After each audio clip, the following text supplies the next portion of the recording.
Thank you all for joining us today. I am Dr. Beth Rabe, and I am the co-director of Repair and also a professor in UCLA Disability Studies and Gender Studies. It's my great privilege today to introduce Professor Arlene Kanter, who has kindly come to visit us from Syracuse University as the first inaugural speaker in our speaker series, Translating Disability Studies into Spheres of Policy and Practice. There are a number of different things that I can say to introduce Professor Kanter, though I don't want to cut in substantially into her time talking. But I'll say a few because I think that there are a couple important things for you to know about her presence and participation today. So she is the Bond, Schoeneck, and King Distinguished Professor of Law and the Laura J. and L. Douglas Meredith Professor of Teaching Excellence at Syracuse University in the School of Law.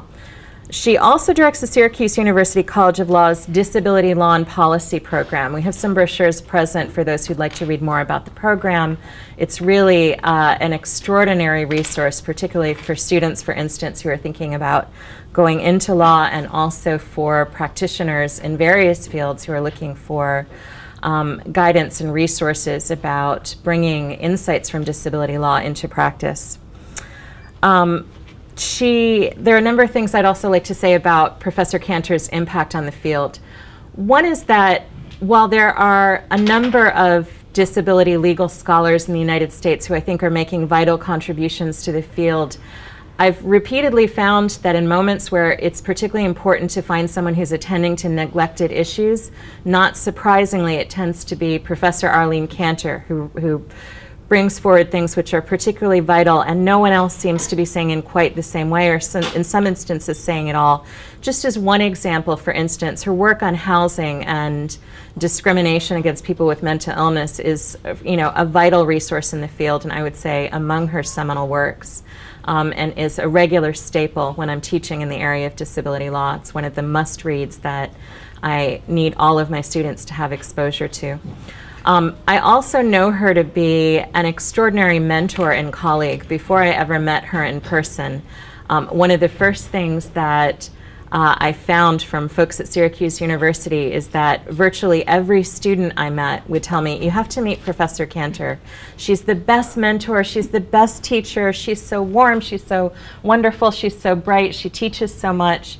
And I really want to stress that when somebody is both interpersonally supportive and thoughtful and appreciative of those around her, and is setting, I would say, in some instances, benchmark theory in the field, that we have to really appreciate and welcome somebody who's embodying a spirit of not just excellence, but extraordinary public service. So with that said, I want to welcome Professor Kanter, who's going to be speaking today about one of a number of vital issues she talks about.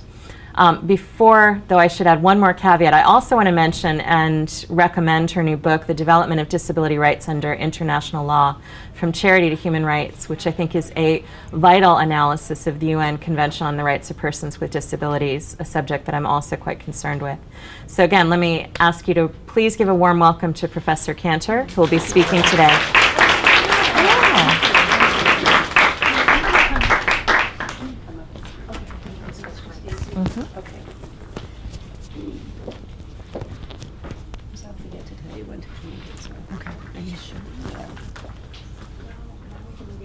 You could clip it on. No, I am not. Thanks. In just one moment while we get everything set up. Okay. Can you hear me? Can you all hear me? No, just the camera person is going to be able to hear you. Oh, okay. So. And now we can move this a little closer. Okay.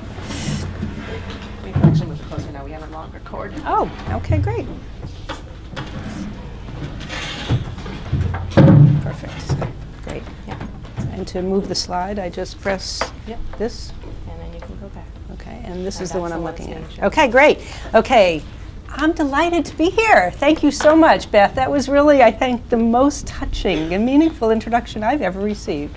So thank you, because often we forget when we're writing and talking about ideas that in the end, what's important for all of us is our relationship with people.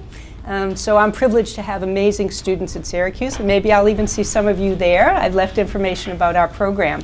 It's really an honor, truly, for me to be here, not to mention enjoying the sunshine, because I woke up this morning and read my email and saw that there's a winter weather advisory storm warning that went out to all Syracuse students and faculty this morning. So it's lovely to be here in your sunshine. I want to talk about the issue of the right to make decisions. How many of you have entered into a lease? Okay. How many of you have rented a cell phone? Okay. How many of you have decided whether or not to go out with that guy or that woman who kind of is asking you out? Right? And what to eat for lunch, and what to eat for dinner, and what to wear each day. Right? These are all decisions that we make every day. So now just stop for a minute and imagine if someone's telling you you can't make any of those decisions. Someone else is going to make those decisions for you. Now that someone else may be a family member who you love and trust, or it may be an attorney who you've really met, or it may be someone appointed by the state to make those decisions for you. That is the challenge of guardianship laws today, and that's what I want to talk about for the next 45 minutes or so, and then entertain your questions about what I call the right to make decisions. Okay, and excuse me, I broke my arm a couple weeks ago, and I'm a little bit slow in turning pages. So before I begin about the issue of guardianship and go through my outline, I want to just talk a little bit about who I am in my orientation and how I come to look at this issue. I come from both what we call a disability rights and a disability legal studies point of view. Disability rights is about advocating for the rights of people with disabilities under law, under civil rights laws. Civil rights are those rights that the state gives us. And human rights, which will say are rights that are bestowed upon us because we are human beings. That's a disability rights perspective. I also come from and helped kind of coin this phrase, disability legal studies. And disability legal studies basically takes the concepts that you've been exploring with Professor Tucker all semester and applies it to the law, okay? So the law is all about kind of rules and norms. So how does this disability studies perspective, which challenges how we view the norm, affect legal decision making, judges' decisions, court decisions, and laws? And that's kind of, in essence, disability legal studies. It helps us to understand the implications of legal decisions. It helps us to understand these rules and laws that we all operate under. So I want to look at basically how disability rights and disability legal studies can inform our thinking about guardianship laws. And I should say two things before I continue. One is that in California, guardianship laws are called conservatorships, not guardianships, which I recently learned, so you can inform me about your knowledge in that area. And in other countries, they're called different things. But in essence, guardianship laws exist in most, if not in most, not all, but in most countries of the world, and they are open for critique, as we'll hear about today. So here's an outline of what I want to talk about. And before I begin, I forgot to say two things. I want to thank Professor Tucker for inviting me today. I want to thank Claudia and the organization that's representing me here today, Repair. And I also want to acknowledge an old friend and colleague who's here from Australia, purely coincidentally, and that's Professor Melinda Jones, who's an extremely knowledgeable and well-known and brilliant disability studies and disability legal studies scholar in Australia. So I'm just delighted to have this group with us today, in addition to all of you. The outline of my presentation is as follows. I want to look at the history and the purpose of guardianship laws, talk a bit about their benefits, why they began and what they hope to do, as well as their problems that I think are inherent in guardianship laws, particularly for young adults. And I picked this category. Why? Because here you are. Then I want to talk a bit about what's happening on the world stage and the development of the Convention on the Rights of People with Disabilities, which is an international treaty that really takes on the notion of guardianships. And then I want to talk about what we now are seeing as alternatives to guardianship laws, which I think are really promising, and maybe to be able to have a discussion about what these alternatives may mean. Okay, we ready to go? Any questions or comments you want to mention before I get started? Okay, and if you're not clear, I mean, this is what I do every day, right? I teach, and I always ask the students to interrupt me. Am I clear? So if you have questions, you don't have to wait to the end. If there's something that you really don't get, just let me know. Okay, deal? Okay. History of guardianship laws. Basically, as long as there have been organized societies, there have been monarchs, rulers, the Roman emperors, who decided that there are some people who have certain rights and others who don't. Originally, people who had rights were those who were able to pay taxes to the crown, to the monarch, to the emperor. So excluded from people who didn't pay taxes were who? Women, slaves, and other disenfranchised members of the population. So we know that there's always been in most societies this idea of people who will have access to power and decision making and those who will not. In our own society, okay, women were deprived the right to vote and seen as property of their husbands, brothers, and even sons, and not independent legal people. The slide on the right, I have two slides, and I'm going to narrate them in case there are any students with vision impairments. I have two slides here. One is trying to depict, it's the best I could do, of kind of a Roman emperor scene. And the second slide is a very kind of well-endowed man with a wife or a woman on his arm. And it says underneath the caption is his latest purchase, referring to the woman. So even in our own US history, right, not too long ago, women were chattel, not to mention slaves who were brought from Africa. These were property. They weren't people. They weren't allowed to make any decisions about their lives. Under early English law, which is much of where our laws come from, guardianships were imposed upon persons declared to be, quote, idiots, lunatics, people who for their, and these are quotes, the terms used then, people whose mental functioning were not going to be considered to be sufficient enough to allow them to make decisions. And with the rise of psychiatry and psychology, guardianship became somewhat medicalized, okay? The people who had access to power wasn't just about taxes, it was people who were considered normal, healthy. People who were not within that realm were disenfranchised, not allowed to make decisions and exercise their power. By the second half of the 20th century, the model focused less on a person's medical diagnosis and more on a person's functional abilities, capabilities, and skills.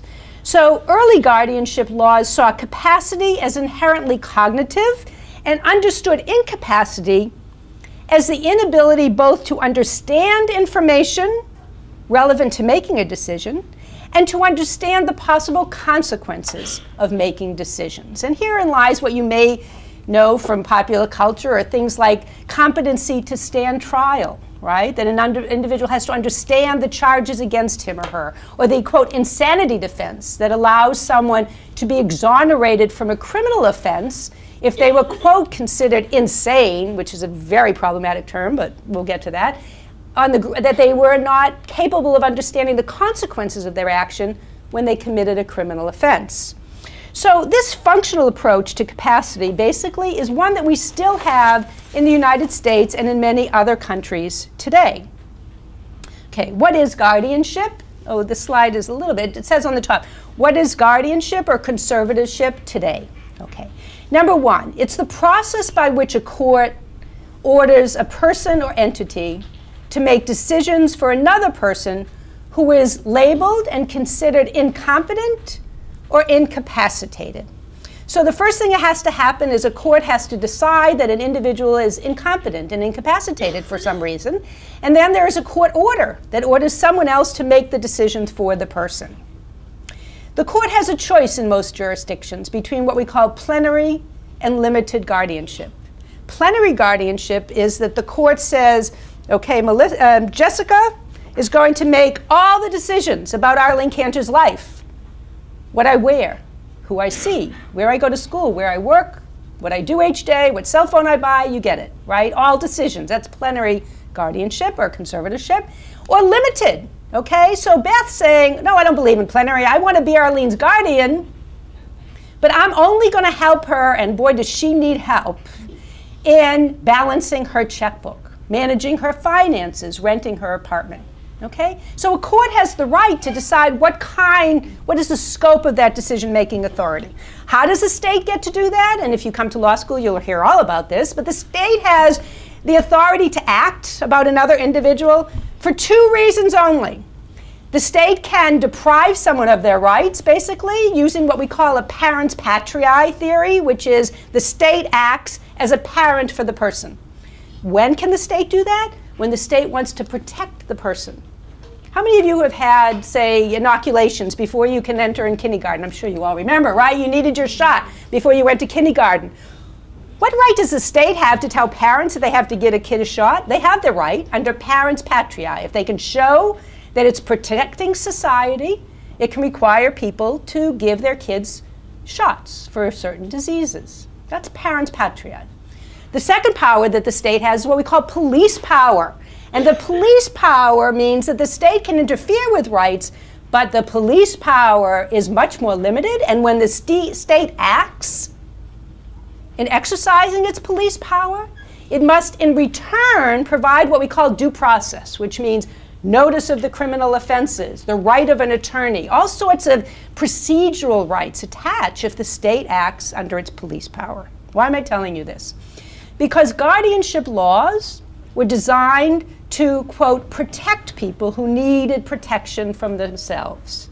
Guardianship laws are based on the state's parens patriae power, which is we're going to protect people who are unable to make decisions to protect their own best interest. It's not about punishing people. It's about protection, okay? So, in that sense,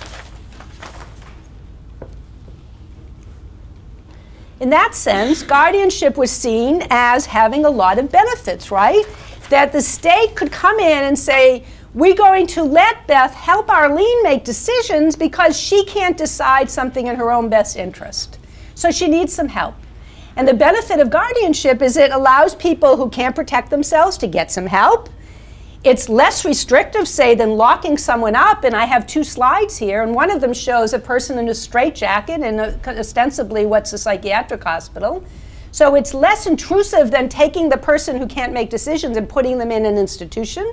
It's less intrusive than taking a person, say, who can't find a place to live and is maybe having difficulty functioning and throwing them in jail. It's less intrusive. So that could be a benefit of guardianship laws.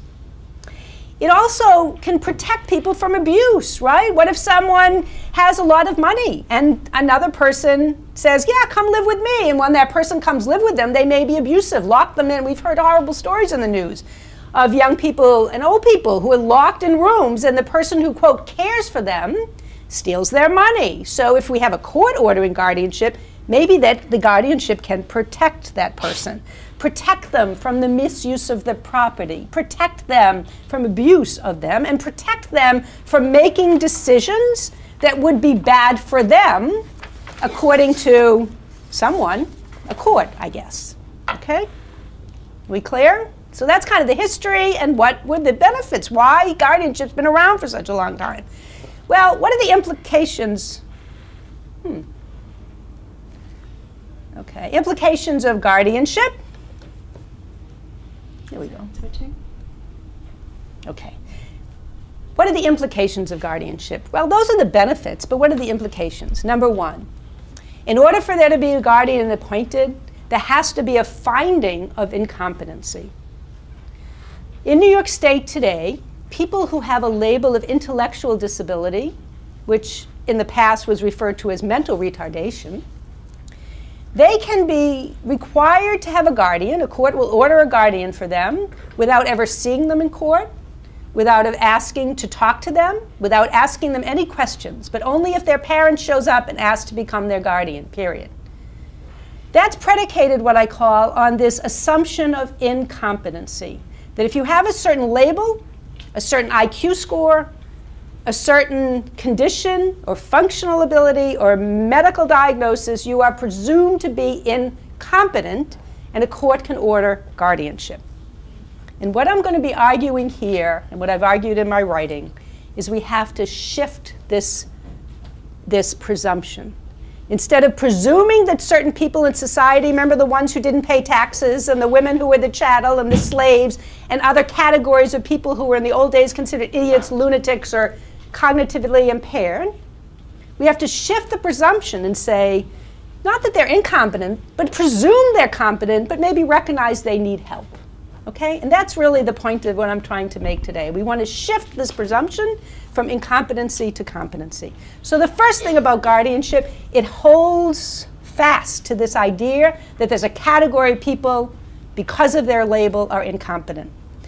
The second thing that the implication of guardianship is that when someone's incompetent or considered that way, that they shouldn't be allowed to make decisions.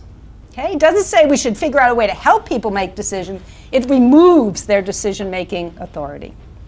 Third implication of guardianship, right, is, as I asked you, right, you got to go into the cell phone store and buy your cell phone, your package you wanted, your model of your phone. You get to make these decisions. So for a person who has a guardian, they lose those rights. And small rights, like what to eat, what to wear, what to do each day, and major rights, like the right to vote, the right to marry, the right to rent an apartment, the right to make all sorts of decisions. Fourth, the problem with guardianship, perhaps, is that it creates an adversarial relationship between the guardian and the ward. In most states, the person who has a guardian is called a ward. And it creates this potential adversarial relationship between a ward and a guardian. Not always. And I want to say there are many wards and guardians who are loving family members. They do well together.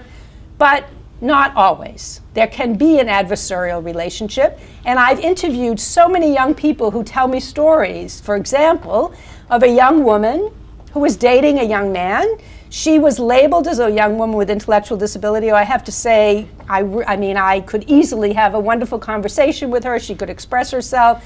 I think clearly she was mislabeled long ago. And her parents did not approve of the young man she was dating. It had gotten serious. They wanted to live together. Her parents went into court for the first time when she was 21.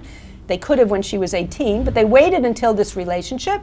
And they wanted to become, and they won guardianship over her to prevent her from seeing this young man. That's not really what guardianship was supposed to do. Okay. Further, the implication of guardianship is it could present an opportunity for neglect and abuse. If the court orders a guardian, but there's no monitoring, okay, Beth's going to be my guardian. Well, Beth's going to be very good. She's limiting her guardianship. But remember Jessica? She's my plenary guardian. She has all decision-making rights. The court orders her as my plenary guardian, and the court disappears. There's no monitoring. There's no follow-through. Who knows what she could do with, not just for me, over that time. And finally, excuse my spelling. What did I write here? Fulfilling. Anyway, sorry. Spell check didn't come through, I noticed. It's a self-fulfilling prophecy. And a very good friend and colleague of mine, Professor Leslie Salzman, has written a wonderful article in which she talks about the self-fulfilling prophecy of a guardianship. Okay?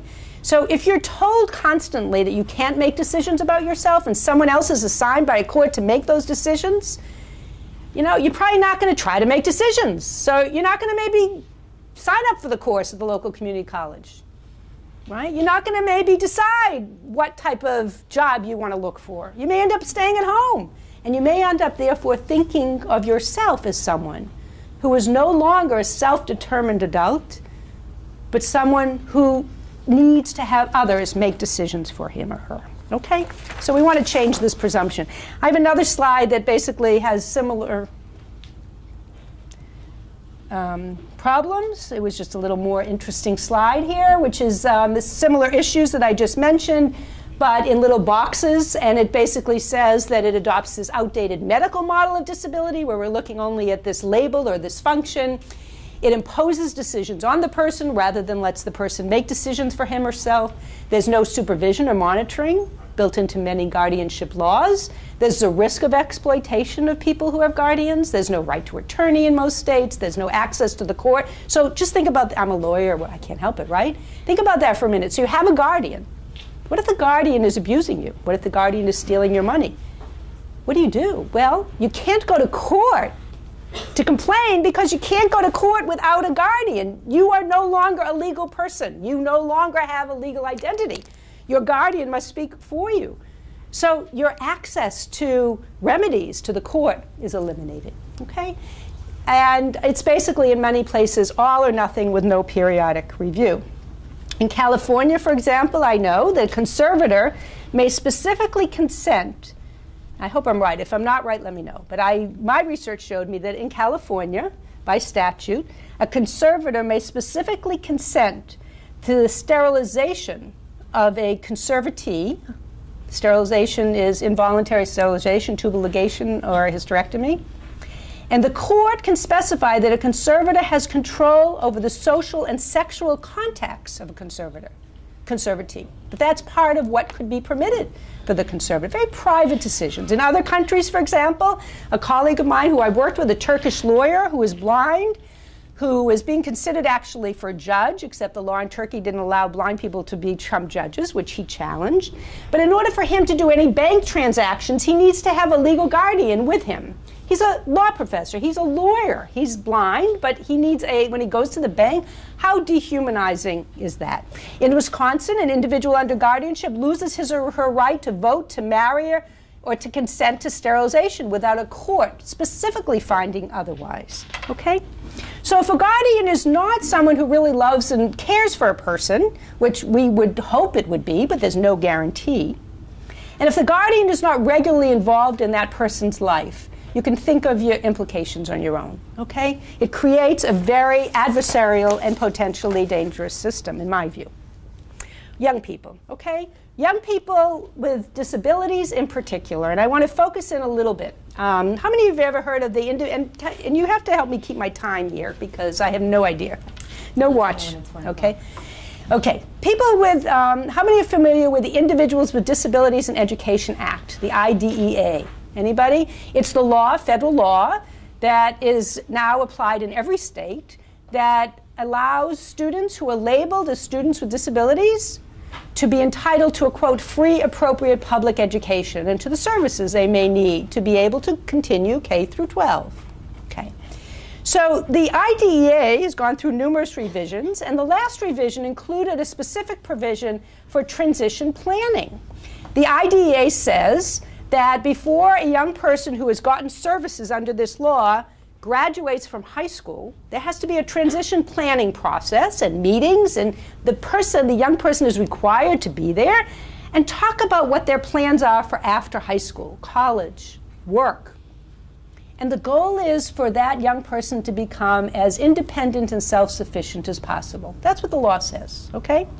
So I want to just play you, I hope I can play this video clip. Yes. Yeah?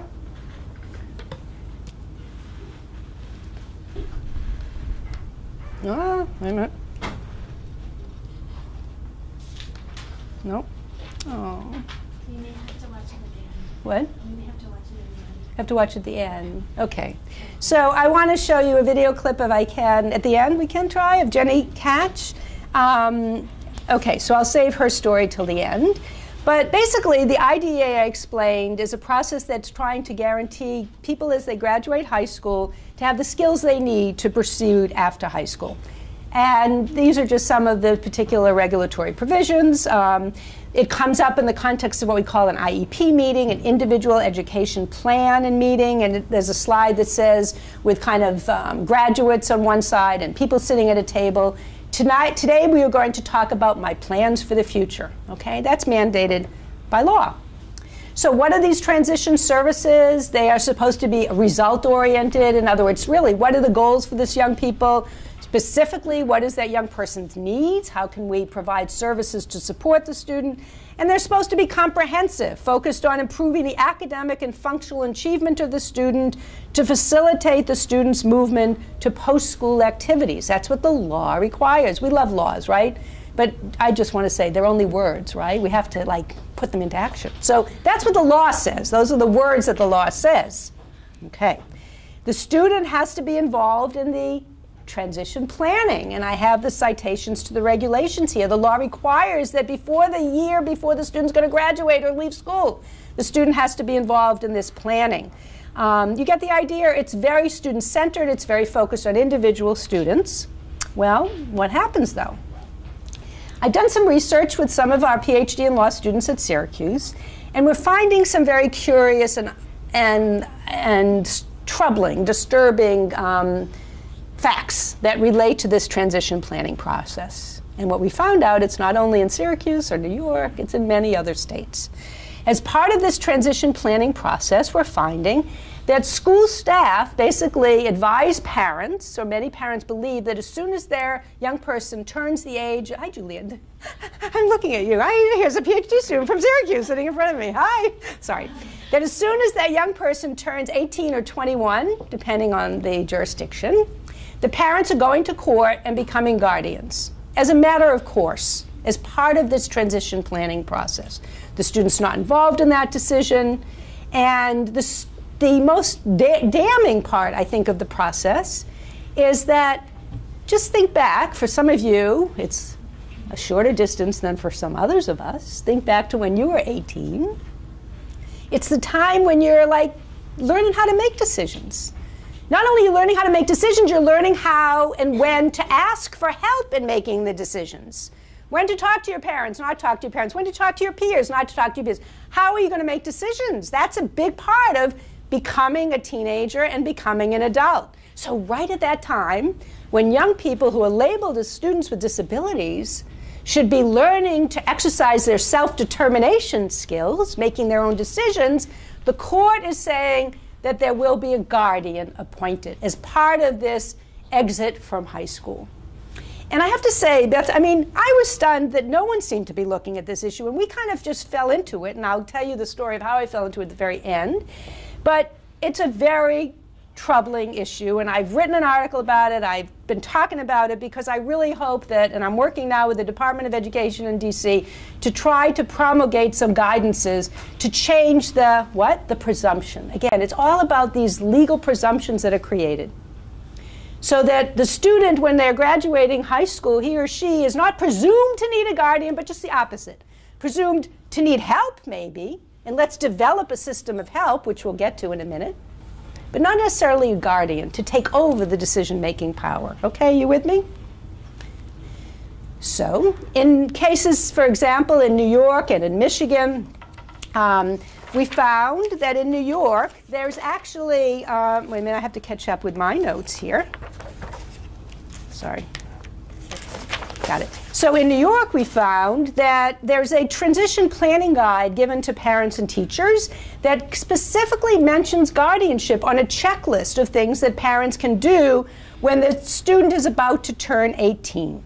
Seek legal guardianship is one of the things that the parents are encouraged to do as part of this process for the student of finishing high school. In Michigan also, a researcher who's done some wonderful research, and she's really the only one who's done so much research on this topic, so we need some more research, by the way, is a colleague named Miller who has interviewed many parents and confirmed that they're being told that as their kids are graduating high school, they should seek guardianships, that that's part of the transition process.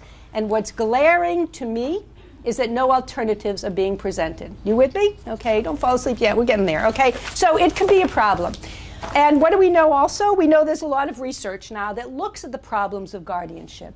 There's research that supports the conclusion that guardianship interferes with the development of important self-determination skills, of what we call independent living skills, with students particularly with labels of intellectual and developmental disabilities. Okay? We also know there's research that suggests that the label, just think, and parents she interviewed reported that it was so hard for them to go to court and say to the judge, my child is incompetent, my child is incapacitated.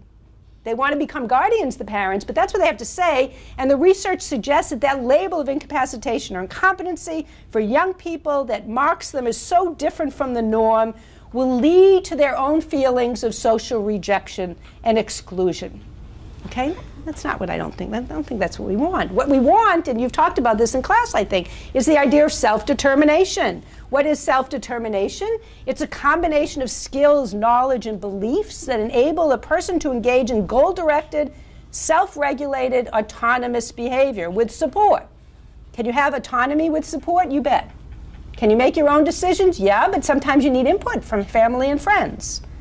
Self-determination means that you have an understanding of your own strengths and limitations together with a belief in yourself as capable and effective. That's what self-determination is about. Okay? So this whole process is undermining self-determination. I don't know if you've read anything by Norman Cohn. Have you read Okay. I highly, highly urge you to look up and read some of the work by Norman Cohn. He's developed something called the Credo of Support. He creates the argument of why we need this change, what I call this change in the presumption of competence rather than incompetence. And he has identified these factors in what's important for young people as they develop their autonomy in adulthood. Number one, don't see my disability as a problem. Recognize that my disability is an attribute. It's something about who I am. Don't see my disability as a deficit. It's you who sees me as helpless and deviant, but I want to be able to exercise my own decisions. Don't try to fix me because I'm not broken. Support me. I can make a contribution to the community, maybe differently than you, but I can contribute. And don't see, and this I like particularly for my law students who like to make decisions for everyone, don't see me as your client. I'm your fellow citizen. I'm your neighbor. Remember, none of us alone is self-sufficient. We live in community. So, to get back to the young adults for a minute, the guardianship laws, as they're operating in many states throughout the United States today, and I'm not done with my research, I'm trying to document the practices in different states anyway, but I'm seeing clearly trends. Number one, that through this process, the young adults, which through the IDEA, the law and education, is supposed to be helping them become more self-sufficient and self-determined, is instead labeling them incompetent. And by the way, for how long? Potentially forever.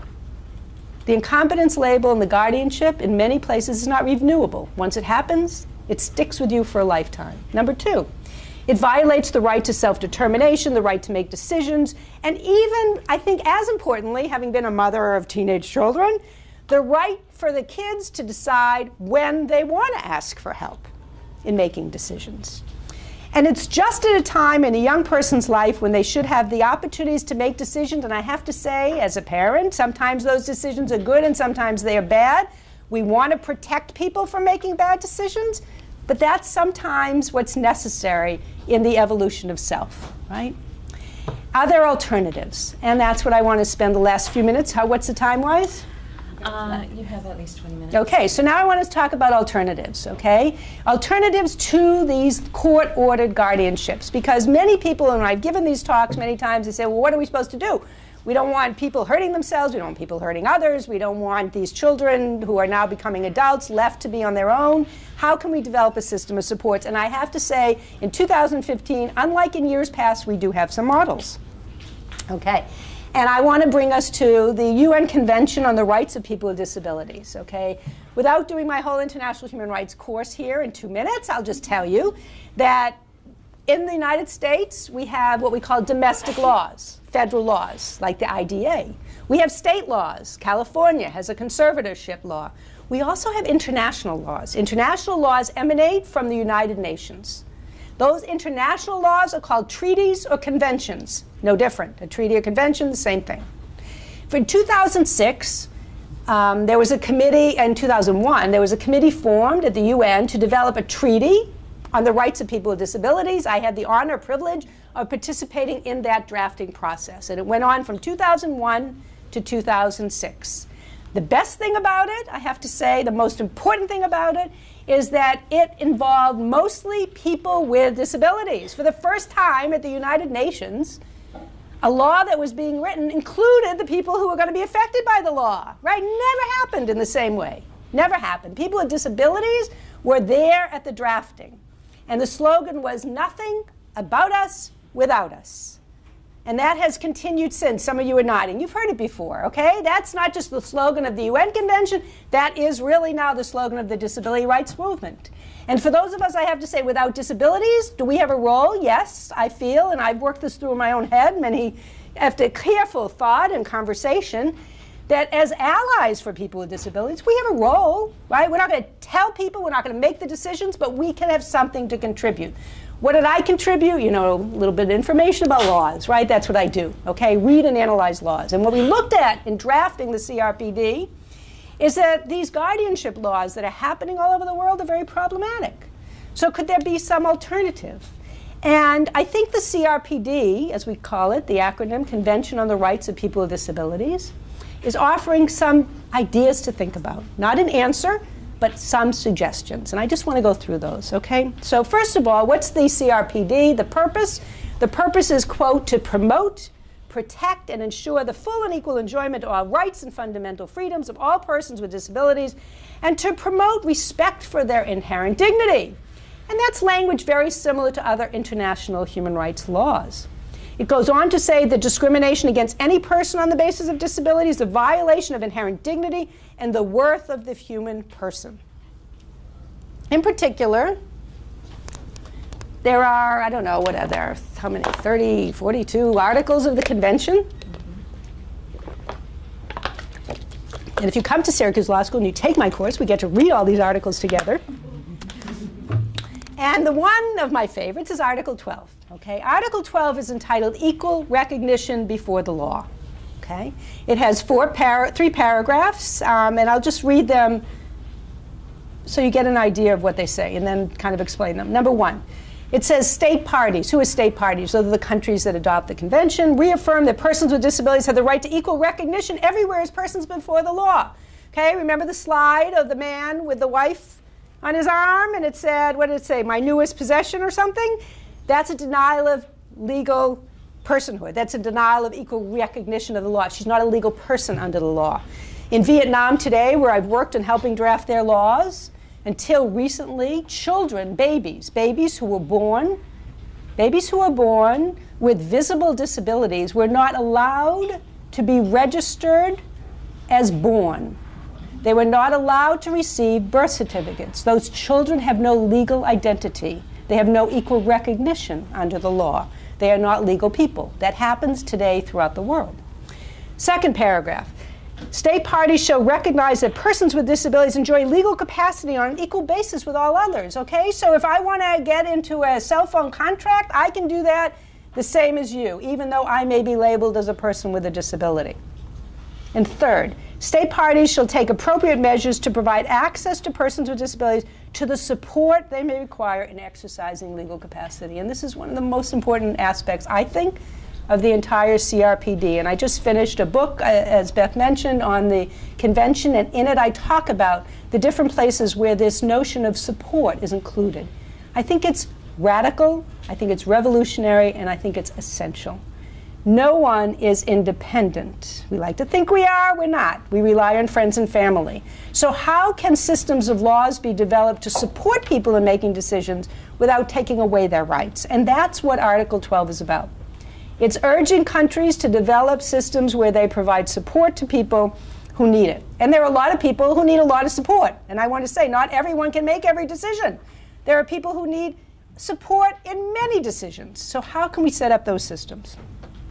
So the language of Article 12, and I have here a slide showing on one hand two people in the subway who both seem to be blind using a cane, one person who's visibly, I guess, with Down syndrome, and another slide of a young man and woman who's sitting in a wheelchair. Okay?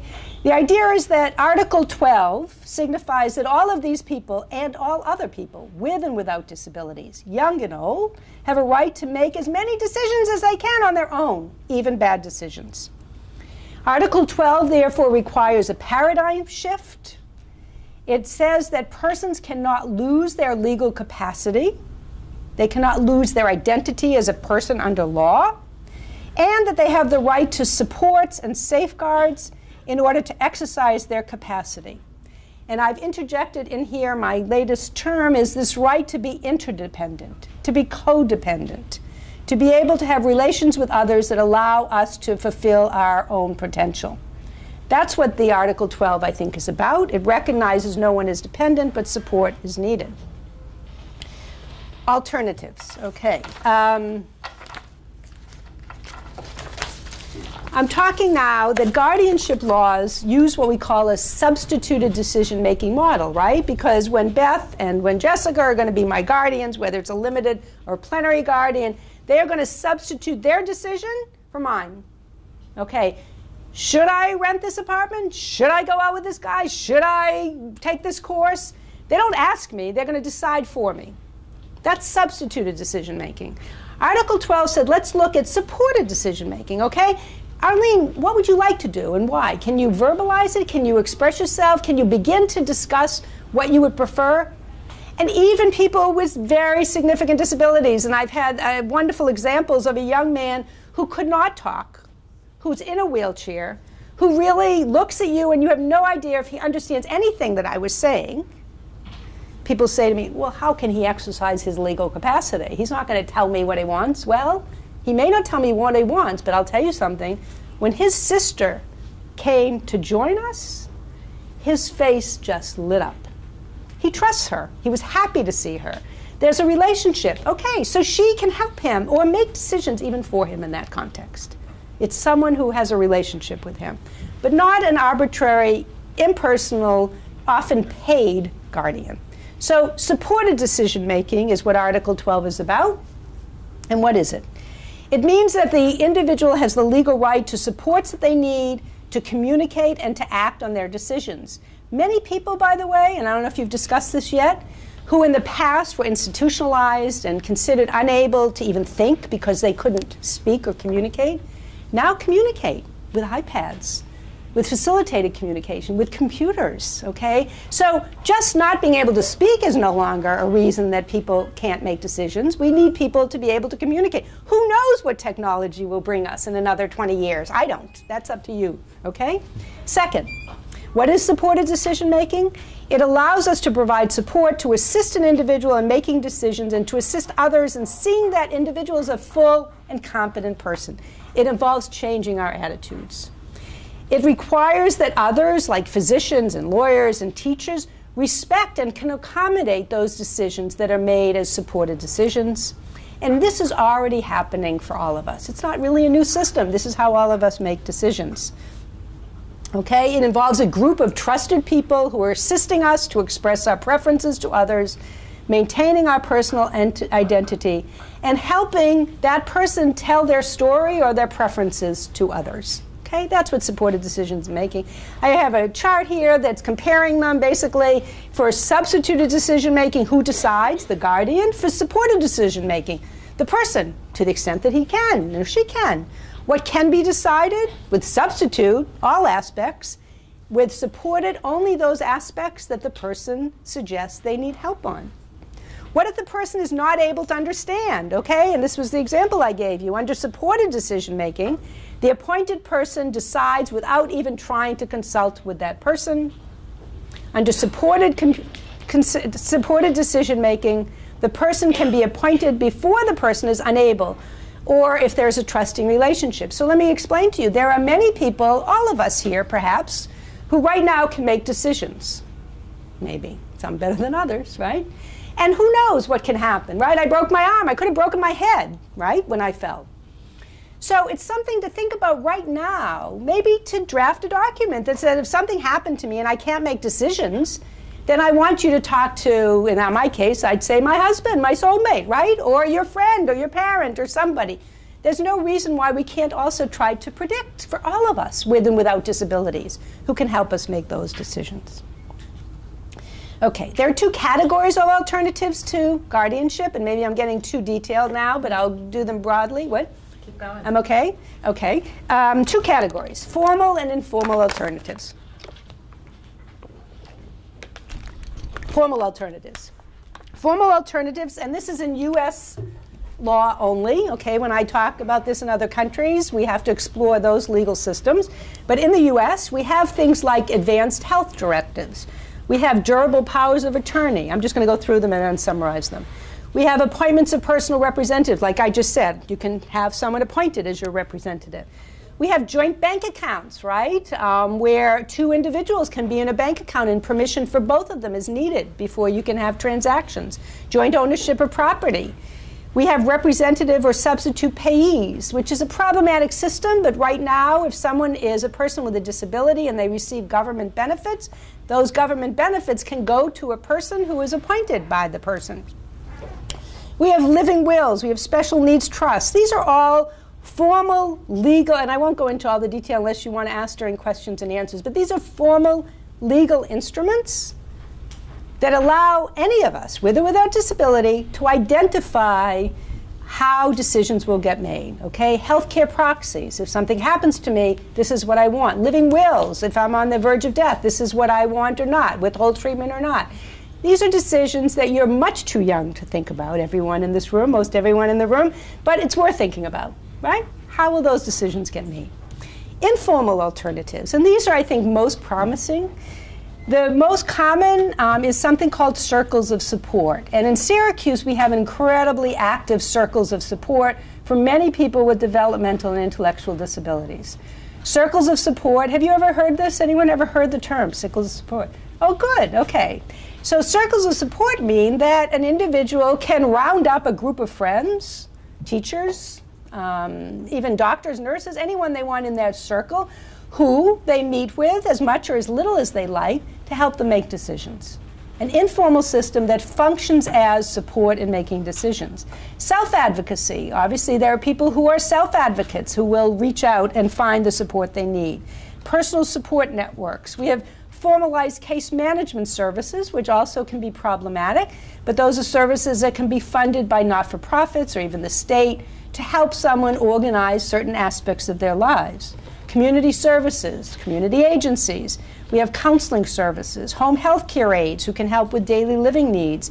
We have daily money management services that are available, direct bill payments. I mean, now with, again, technology, right, that you can have payment of checks and go right into your account. I know this sounds like you've been, all your life you've done this, but in the old days we had to get checks and endorse them and go to the bank, right? Now you can have checks just automatically deposited.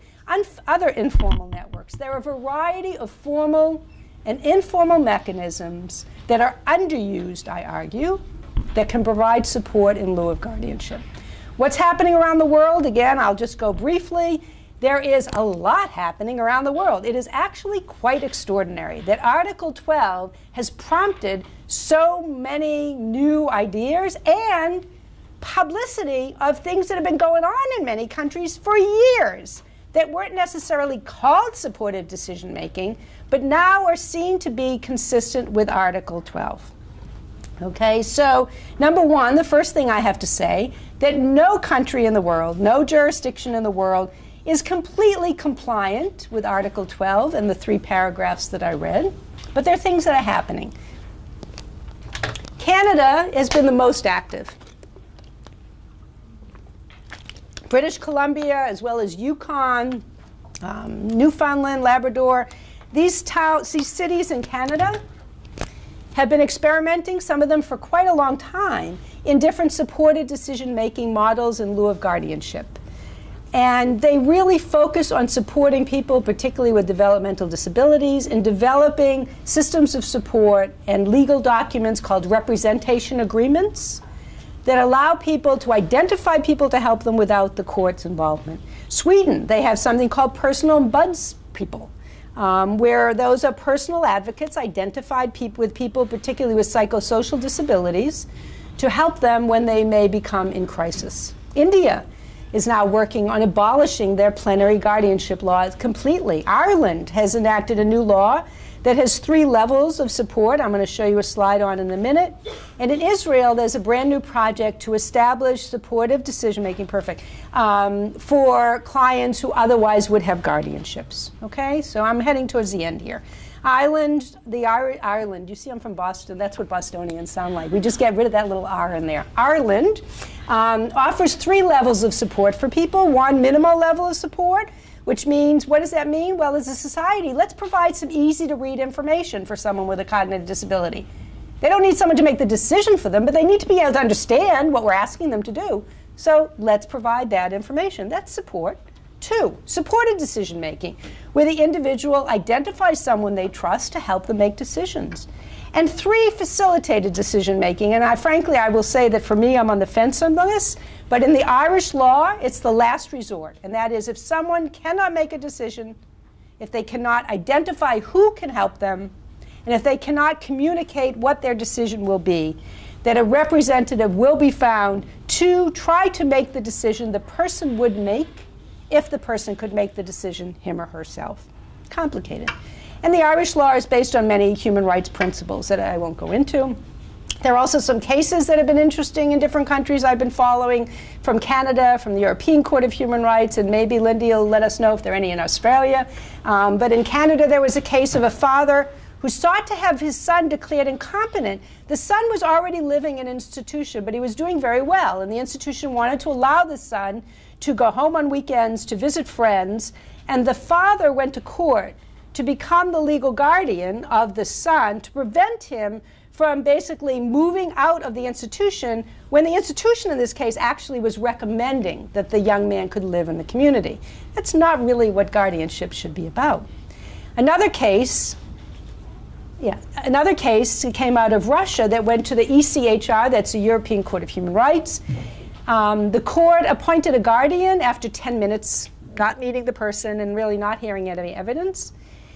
A not-for-profit sued, alleging that the guardianship was inappropriate, and the European Court of Human Rights then denied the request by the mother to be a guardian for the son, ruling that the existence of his mental disorder, even a serious one, cannot be the sole reason to justify full incapacitation, denial of his legal personhood. And in the US, there are 3 cases, and at the end we're going to see a little video about one of them. So Jenny Hatch, I'll save that so I can do the lead up for the video. The 2 other cases are the Damaris case and the Mark CH case. They're both out of the New York Surrogate Court. The Mark CH case was the oldest, and there basically the court says we can't order guardianship for a lifetime. If you're going to order a guardianship, which the court was willing to do, you have to have a periodic review, at least every year, to see if you still need the guardianship and to see how the guardian's doing. The Damaris case is really interesting, which I'll make brief, and it involved a woman who was living with her husband, who had a baby from a previous husband and was pregnant with a child with that husband. And the mother wanted to become the guardian with the husband for the woman because the mother felt that she has an intellectual disability and she couldn't function above an 8-year-old or something.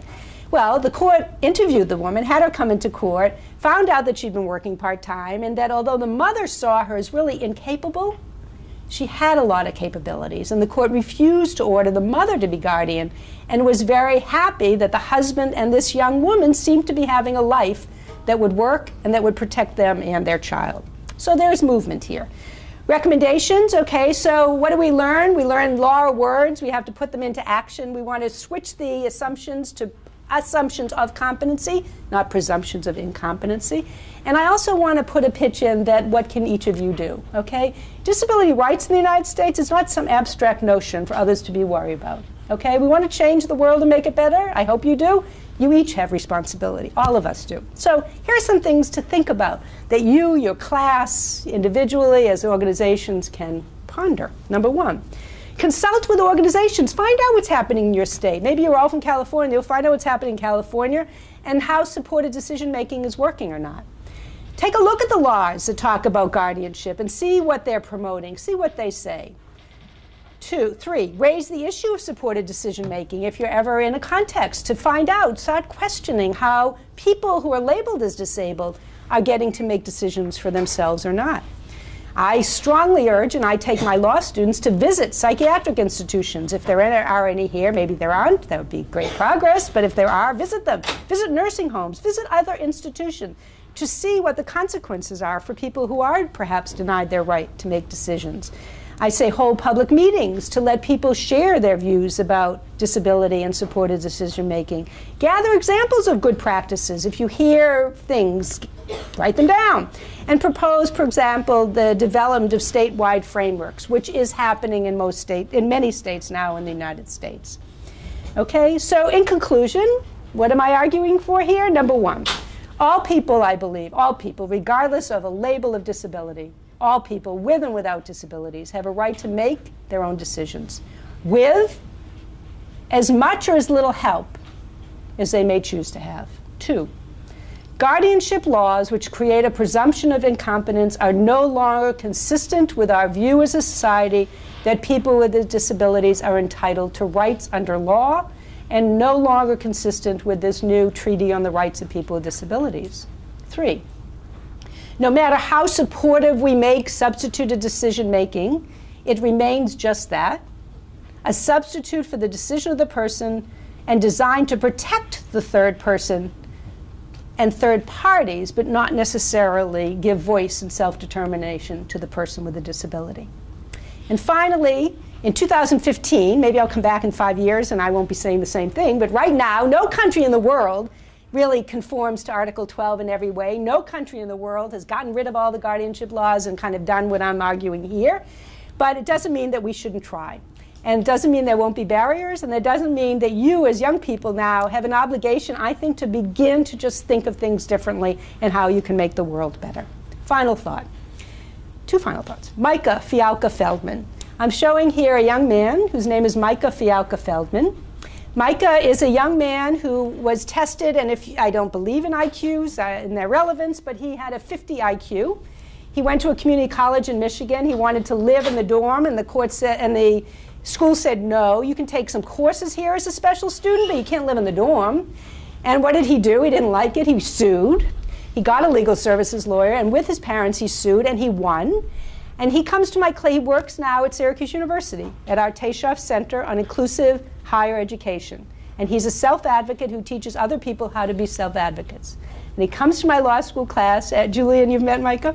He comes to my law school class every year, and he talks about his case, and that he convinced the judge that he had a right to be treated equally, and that the school lost, and he had a right to live in the dorm, and that he was a student. And when they enrolled him, they told him he was a student, and they had no right to keep him out of the dorm and not treat him like anyone else. So we asked Micah. He does not have a guardian, and one of my students did a wonderful research paper interviewing his parents, teachers, and friends, and his circle of support to find out, well, how does it work? Like, how does he use them? How does he get help? And this is just one of her slides. So she asked, is it important to you, Micah, that you are your own person, your own guardian? And he says, yes, definitely. And she said, could you tell me why you think that's important? And Micah says, well, because if they did become my guardian, meaning the parents, I couldn't make my own choices. And she says, well, why is it important for you to make your own choices? And he says, well, because it means that I'm living my own life and knowing what I want to do with it. And I think that says it all. So thank you very much. Can I show the video for a minute or no? I'm going to do it after we turn Okay. off, that we don't need permission. Okay. If I can get the mic back for Yep. you, I will comment for a few moments. Yep. Can you take it off? Sure. Yeah, it's really tricky. There you go. All right. And the last slide, by the way, says, know me for my abilities, not my disability. The last slide says, know me for my abilities, not my disabilities. Great. So I'm going to just take a few moments to comment on Professor Kanter's talk. I want to first, though, thank her again. This was really exciting and interesting to learn, and even as somebody who teaches in the area of disability law, I learned several new things which I thought were important, and it troubled me that I didn't already know. So some of this is remedial, some of it is innovative, and the combination was really wonderful to hear. I have a few comments and then a couple questions to pose to Professor Kanter. For those of you in our live audience, though, what would be great to do now is if you have those index cards, this is a good moment to start to write down your own questions, and in about 5 minutes, we'll pick them up from you so you can pass them that way. And then we'll go ahead and read them out to Professor Kanter for as long as we have remaining time. So I'll keep my comments relatively brief, but I wanted to say one thing to start. One is that I was really struck in thinking about the history of disability and paternalism. And I think that relationship works a few ways in U.S. and in Western histories, and in the histories of at least some other nations that have had roughly comparable legal approaches to this issue.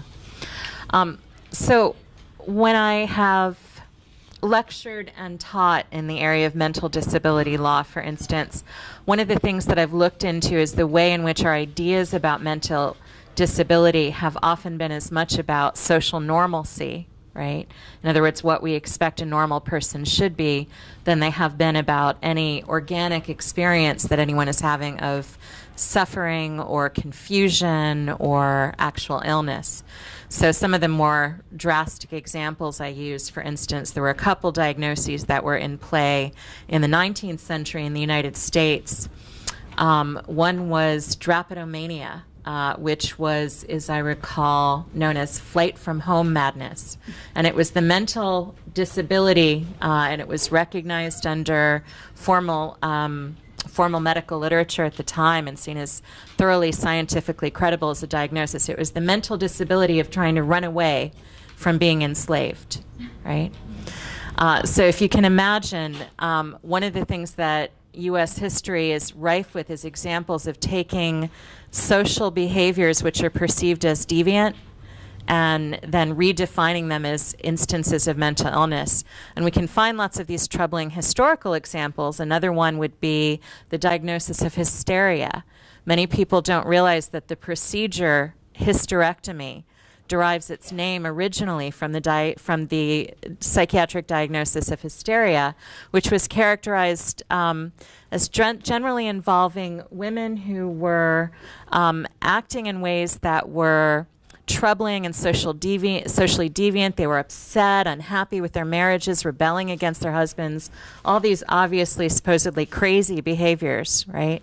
And the belief at the time, and again, we can get back into Western European history in the 19th century and then also see this diagnosis spreading to the United States, was that this disease was caused by the uterus detaching itself and floating around the woman's body and making her behave in these socially aberrant ways. And so the procedure, the hysterectomy, was meant to cure the disease of being basically an unhappy wife by removing the uterus, right? So hysterectomy, hysteria, when we say don't be hysterical, all of that relates back to that history.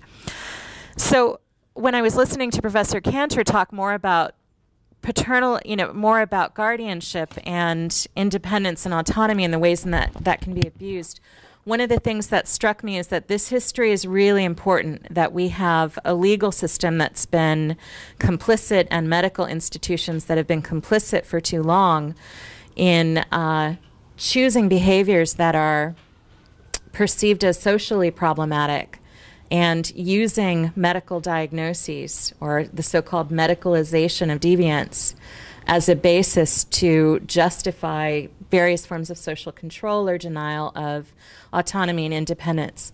Now, I don't want to undermine Professor Kanter's point that this doesn't mean that people don't ever need help or support.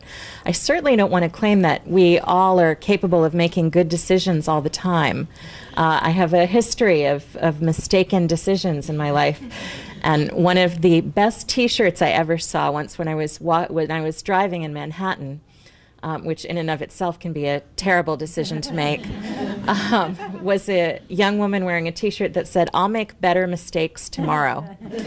And one of the things that really struck me was that the capacity to make mistakes and the experience of making mistakes, whether it's a small one, like recently using way too much pepper in a sauce that I was making, or a larger one, like taking the wrong job or dating the wrong person or moving to the wrong place, that we learn through our mistakes, that they are a vital part of the experience of growing and becoming who it is that we need to be. So I really, really appreciated that was highlighted as well, and that our standards for understanding what it means to be quasi-autonomous, since as Professor Kanter notes, none of us are truly completely independent, shouldn't be based on the assumption of foolproof decision-making, only on the ability to understand choices and to make them with or without support in a given moment. So those are my initial comments, and I also have a couple questions to pose to Professor Kanter before we take questions from the audience. Actually I have three, and she partially anticipated my first one with her initial quotations from Micah. But I'd like to hear a little bit more about how people who are in the position now of being a ward or a conservatee, those who are in the non-decision making role in a guardianship relationship, How do those people articulate what they would want? What do they say about how things should be? So if you can tell us a little bit more about those examples. I'll pose a second question. If a practitioner, and this can be a social worker, a medical practitioner, a therapist, a teacher, if a practitioner becomes aware that harm is happening to a person in a guardianship relationship, and let's say, for instance, obviously if it's an actual violent crime, you have the option to report it to the police. But let's say it's harm, but it's not quite reaching the threshold of criminal behavior, but it's clear that somebody isn't getting the supposed protection that a guardianship relationship is supposed to ensure. What are the options for intervention, legally or socially? What would you do if you see somebody being harmed, actively, passively, neglected, abused by a guardian? The third question I'd like to pose is about circles of support, and it's a pretty practical one. What would be your suggestions, whether if you're talking to an individual who wants to construct one for themselves, or a supporting practitioner or a family member? What goes into making a good circle of support, beyond obviously including some familiar and trusted people? Are there particular kinds of expertise or skill that are helpful? What would you say to somebody who said to you, how do I put one of those together? So those are my questions. I'm going to return the mic, and we will collect your questions in just a moment. Great questions. I want to ask Julian, were you part of Micah's circle of support when you were at Syracuse? Not yet, but self-advocacy. Okay. Okay, so let me take the third one first. I talked today about my expertise, so I'm going to tell you this is not my expertise. I am not a member of anyone's circle of support, although I butt in on Micah Fialka-Feldman's pretty regularly. The most important thing is the circles of support have to be given as options for people, that they know that it's available. And there, if you Google it, there is an incredible amount of information on the web about setting up, providing, and supporting circles of support. So that's easy to answer. I will say that Micah, as an example, you should bring him out to talk about it. He does talk about his circle of support, how he defines the agenda, and they meet once a month, and at least by the end of the semester, twice a year, very long meetings, planning courses, roommate situation, menus, and banking issues, and speaking engagements. He's invited often, and his circles of support, and when I was there, helped to decide when and where he would accept those speaking engagements. So that's out there. The second issue, it's so interesting. If a practitioner, teacher, therapist, or otherwise is concerned about the conduct of a guardian for a person, I want us to stop for a minute and think that we have now state laws, for example, that require certain people to be mandated reporters for child abuse, right? That if a teacher or other person sees potential neglect or abuse of a child, they're mandated to report it. There's no comparable requirement for guardians. And at one point, I know there were some people thinking of passing such or promoting such a law that requires mandating reporting not only for children, chronological children, but for people under guardianship. I could not personally support that at that time because I thought it was equating children with people with disabilities in a way that I didn't feel comfortable. But number one, we all should be wary of mistreatment of others, whether they're in guardianships or not. And two, I wouldn't assume that something is or isn't a criminal case immediately, that if you assume that there is abuse, it could be criminal. Mm-hmm. So I think you'd want to try to talk to perhaps a lawyer, legal representatives, and self-advocates. And three, my thought would be that, and this is a whole other body of research I'm involved in, but in many systems, police don't believe allegations by people with disabilities. And so even if you reported something that could be a crime and you learn that it is, the police may decide not to prosecute it because people with disabilities are often not believed. And that's a other whole set of issues that I'm willing to talk about perhaps another time. There's a lot of research on that. There are a lot of really good models to train police to work with people with disabilities. But I think that the idea of intervening has to be based on, again, self-determination principles. The person with a disability, what's his or her interest in having you help him or her?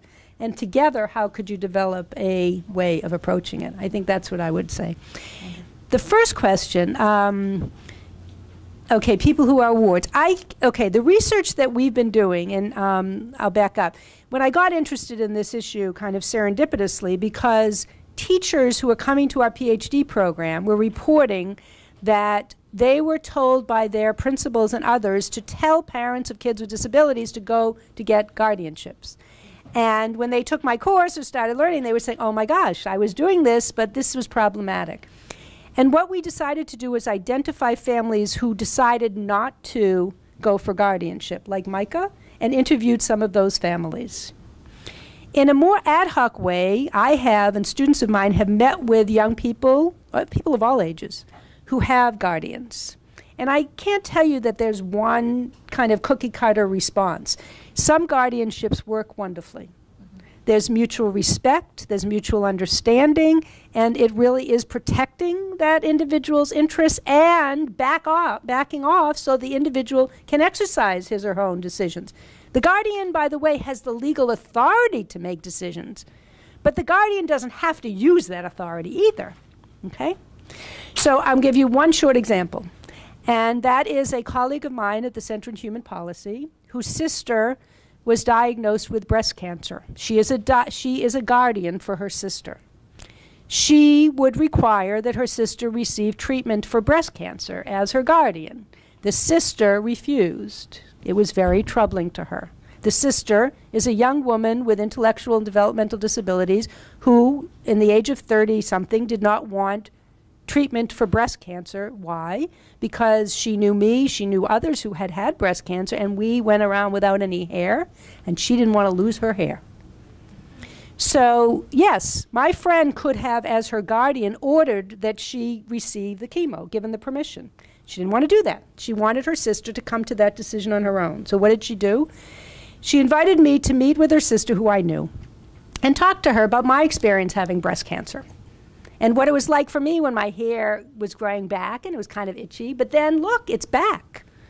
And it's even softer and longer and curlier than it was before. And when I didn't have hair, I wore these little caps that were really cool, and I ordered them all different colors, and they kept my head warm. And it made it less terrifying for her. It made her real that her friend Arlene had gone through this, and I'm here to tell the story. And she voluntarily agreed to go ahead and get her treatment for breast cancer. So the point is that those people who are guardians can exercise that authority, but there are other ways to do it. And that's why I want to remove that guardianship legal requirement so that that type of a conversation can go on. For people who are, so that's a good example.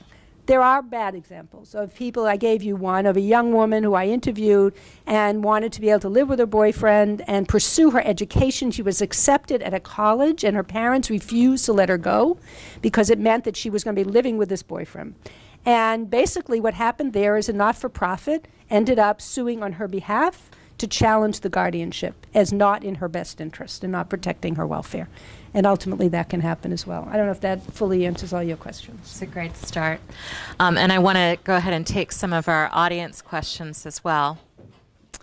And then we'll do that. If there are more of them, please pass them to the side. And we'll take questions for about 15 minutes and then take a look at the video clip Professor Kanter mentioned earlier. For those in our live audience and also for those who are watching the recording, can you tell us the name again of the young man who sometimes speaks publicly, Micah? Micah Fialka Feldman, F-A-I-L-K-A-F-E-L-D-M-A-N. Great. So hopefully he'll get some more invitations. All right, wonderful. So I'm going to give this back to you and let you go ahead and review some of the questions, and we'll take these for about 15 more minutes. Okay. The only problem, I don't mind doing it this way, but you get to remain anonymous here when you ask the questions. And I'm out there, so I don't know why you aren't. So if I read your question and you want to self-identify as asking it, just raise your hand, because then I can look you in the eye and we can talk about it a little bit, okay? So how are social behaviors taken in account when obtaining guardianship? Okay, I'm not sure I understand. When does the state intervene in guardianship? When the person doesn't want one but needs one. Okay, when does the state intervene in guardianship? As I explained, who asked that? Good question. Anyone? Okay, the process for guardianship, as I explained, is someone has to go to court to petition to become a guardian, and the court reviews that request and decides whether a guardian is warranted, and in many cases, those guardianships are ordered as a matter of course. And when you say when the person doesn't want one but needs one, unfortunately in many states, that person never even gets to go to court to express his or her preference of whether or not he or she wants a guardian. It's done out of their presence. If it's a situation where I suppose someone could show up and say they don't want a guardian, the court would make an independent decision. It depends on a case-by-case basis. Let me, you know what, let me just take a, no, I'm going to say maybe I can clump them together or something. Okay. Oh, here's a nice one. I'll take them. Okay, sorry. I mean, they're all nice. They're all good. I'm not privileging any of them. I just haven't looked at all of them yet. But this one I can. Can you discuss the status of the UNCRPD in terms of U.S. signing on to it? Who asked that? Great question. Okay. The Convention on the Rights of People with Disabilities has been ratified by 151 countries. Ratified means once a country ratifies it, it can become part of their country's law. And 190 whatever countries, no, and 100 and whatever it is now, up to, have signed it. More have signed it. The U.S. has signed it, but we haven't ratified it. It's come to the Senate twice, and it lost by 5 votes. The Senate did not approve it by 5 votes. What is the status? The status is, this is Arlene Kanter, the optimist speaking, it's going to get ratified one day. Arlene Kanter, the legal scholar or professor, will say the chances are very dim. The opposition to the CRPD has been organized around several areas. One is the concerns that it would interfere with a parent's right to send their child to certain schools or to do homeschooling of their children, which is a longer conversation, and it's just wrong because education is a state's law issues. If the convention is ratified, it affects federal rights, and there aren't any federal rights that guarantee a right to homeschooling. And that was a very big argument. And I can talk if you want afterwards. We can chat more. I'd be happy to. But right now we have signed it, which indicates our intent as a country to follow its mandates, but we haven't ratified it, so it's not part of our law. Sterilization laws determined on a state, yes. Okay, so sterilization laws, the idea of involuntarily sterilizing women in particular, which was part of our eugenics history. Did you ever talk about the eugenics era? Some of you are yes, no, maybe. Eugenics is the policy where the notion is that you want to prevent certain people from having children in the future, and the United States would involuntarily sterilize women who were institutionalized, who were considered people with, quote, mental illness, people with intellectual disabilities, without their consent. We have a horrible history of that. The ultimate example of eugenics, of course, are the Nazis during World War II. So sterilization laws now that prevent sterilization are on a state-by-state basis. The problem is that involuntary sterilization can continue, even in states that ban it, when a guardian consents to it with a court's order that it could be in the best interest of the young woman. And I'll digress for a minute. I mean, cut me off if I have too much time.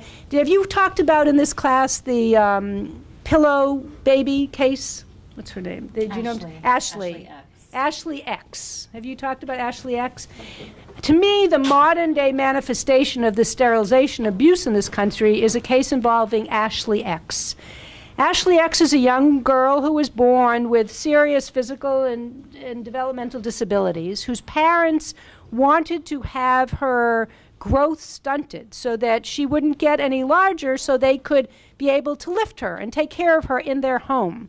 They went to doctors and the doctors agreed. How do we know about this case? Because the doctors wrote it up in a medical journal as a wonderful new medical development to help young people live at home by removing their breast buds, giving them a hysterectomy, and injecting them with hormones, preventing this young girl from growing.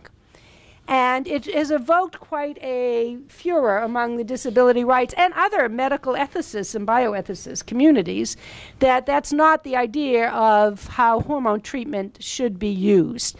And to me, that's kind of, again, I can't predict the future in the use of technology, but it is, I think, a progression from the idea when we involuntarily sterilize people now to involuntarily stunt their hormonal development in a way that's for the convenience of others, not to the protection of the rights of the individual.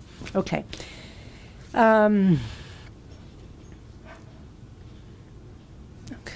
what if the individual is making bad decisions? Okay, this is a question I get often, and I want to take it on. What if the individual is making bad decisions to harm or himself, cutting or killing or injuring himself? Okay, so the reality is there are tough cases, okay?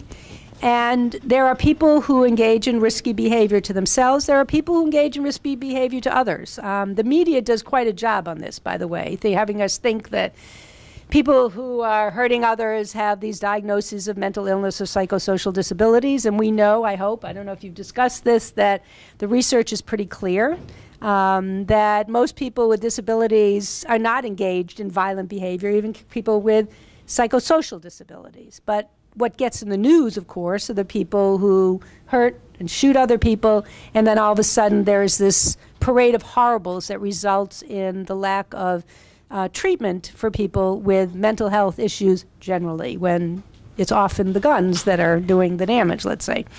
And how that is interpreted in many state legislatures now is this demand to impose greater restrictions on people who are potentially dangerous. And I can go on for an hour about this, and I won't. I'll just say that no one knows who will be dangerous and who is not dangerous. Most people who are dangerous have no history of psychiatric treatment or psychiatric label. For people who are dangerous to themselves or engage in risky and dangerous behavior, I mean, let's be real. What do people need? And family members and friends of ours maybe have gone through this. What do people need? They need help. They need support. And my concern is how laws have been used to bring up a whole bunch of people rather than identifying the needs of individual people for their individualized support. So what do you do if an individual is making decisions to harm him or herself? You want to figure out a support system that can help that person change those dangerous behaviors. Not easy, complicated. Many of us know and love people who've been involved in very risky behaviors. But to have laws either order that person taken away and thrown in an institution or deprived of their rights generally seems a little bit counterintuitive. As an ex-patient once said to me, when she was most in crisis, she said, "Can you imagine, Arlene, they came, they threw me in a straitjacket, they took me to an institution just when I really just wanted to be home." Okay, so we need to figure out better ways of doing things. I don't have any answers, but I do think that these are real issues that affect real people, and we have to think about better ways than we've done in the past. What was the reasoning why the blind law professor needed a guardian when going to the bank? The reason was there was a law that said that anyone who has a disability, including people who are blind, required guardians for any financial transactions, period. And that was the Turkish law at that time, which has now been challenged.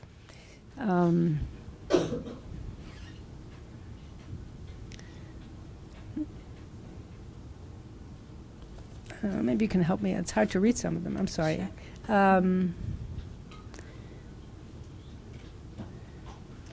Okay. This is asking if are there cases where the lack of a guard.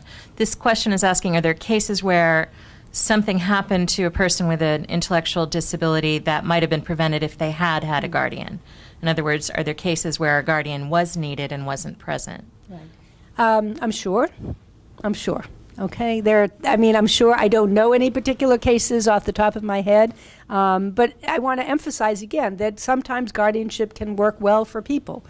My challenge as a society is that we have a law that is much too overbroad and used within it too large a group of people, and that we have to change how we've done things, that it's time to change this way. But clearly there have been cases, I'm sure, where guardians can help people in different ways. But it's not only that. That's the problem. Okay, what are the culture? I'm going to let you hold this for a second while I try to. All right, so I want to say thank you again for joining us for today's talk. I want to thank Professor Kanter for joining us from Syracuse today and for being a wonderful inaugural speaker in our new series, Translating Disability Studies into Spheres of Policy and Practice. I also want to thank the Chair of UCLA Disability Studies, Victoria Marks, and some of our wonderful staff, including Kyle McJunkin and Brooke Wilkinson. I want to thank my co-director at Repair, Claudia Pena, and I want to thank NetCE for their support in funding this series. And again, I want to thank thank all of you in our audience, particularly the wonderful students in the UCLA Disability Studies minor for being with us today. So once again, I really want to say thank you to Professor Kanter for giving us a insightful and thoughtful and incredibly clarifying talk. And everybody, we really appreciate you being with us.